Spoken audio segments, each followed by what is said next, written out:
February 11th. Is your hope in God faint and dying? Thou wilt keep him in perfect peace, whose imagination is stayed on thee. Isaiah chapter 26, verse 3.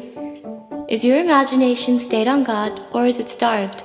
The starvation of the imagination is one of the most fruitful sources of exhaustion and sapping in a worker's life.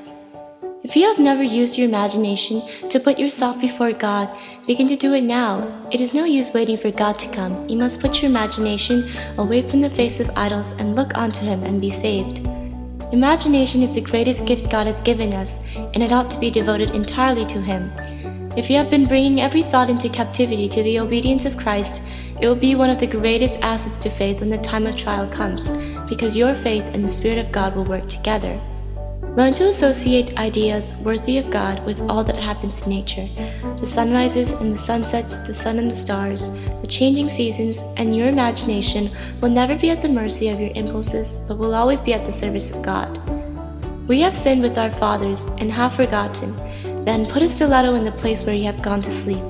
God is not talking to me just now, but He ought to be.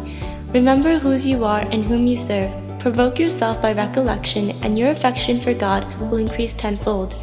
Your imagination will not be starved any longer, but will be quick and enthusiastic, and your hope will be inexpressibly bright.